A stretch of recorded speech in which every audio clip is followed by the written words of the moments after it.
Hi, I'm Samantha, but better known as Samii. I'm from Doncaster, South Yorkshire. I'm a creative and sensitive soul and a multi-talented artist. I do part-time cleaning, own Holly's Handmaids 22, where I sell personalised cards and oil paintings, and I do freelance modelling and acting. I started experiencing struggles with my mental health at the age of 16 when I had depression. And from then it continued over the years, and it just felt very on and off. I'd do well for a period of time, and then I'd find I'd be struggling again. I seemed to always need a couple of months off work when it'd get bad. I tried some counselling but was always limited to 4 sessions, so never really felt I got enough support to break that cycle. The worst days of my depression made the simplest of tasks feel overwhelming and seemed impossible to do, like brushing your teeth, getting a shower, and even getting out of bed. I would feel full of anxiety, crying at the thought of doing the task, and it felt like my body just physically couldn't move, that I was stuck.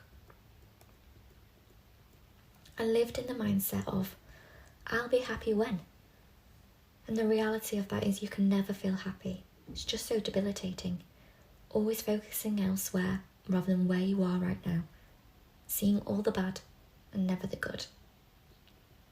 When I felt at my worst, I was in a job I hated because of the pressures that were put on me to do more and more and more, which made me feel like I wasn't doing good enough and that I wasn't good enough. I also wasn't exercising much or eating a healthy diet. My lifestyle just wasn't healthy. I was in a long-term relationship that also wasn't healthy, where I experienced emotional abuse over the years and was made to feel not good enough and worthy of my partner. All of these together contributed to my downfall, despite the fact I tried to turn things around. I changed my job, started exercising daily, changed to a healthy diet, and I left the relationship. They made a big difference, but the effects were still there. I was battling with feeling worthless, not good enough. I didn't know who I was or felt I had any purpose. I was lost.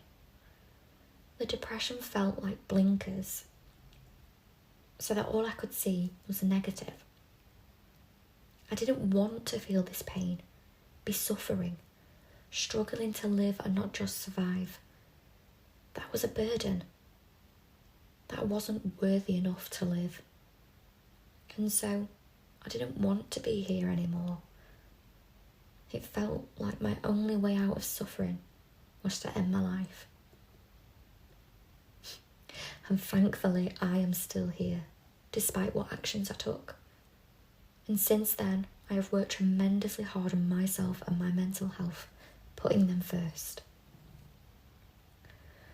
I started with a gratitude journal, writing 3 things I'm grateful for each day, trying to teach my brain to focus on the good and the here and now.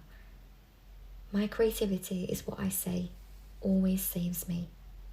Whether I'm painting or acting or any other creative outlet, they help stop any negative thoughts.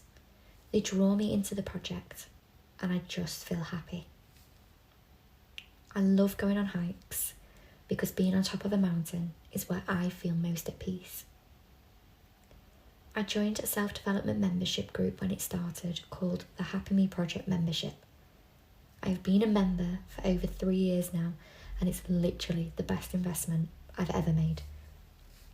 Getting to work 6 days a week on myself and my wellbeing, learning, connecting with others, gaining tools and techniques, and hearing others' journey. It feels like we're a family.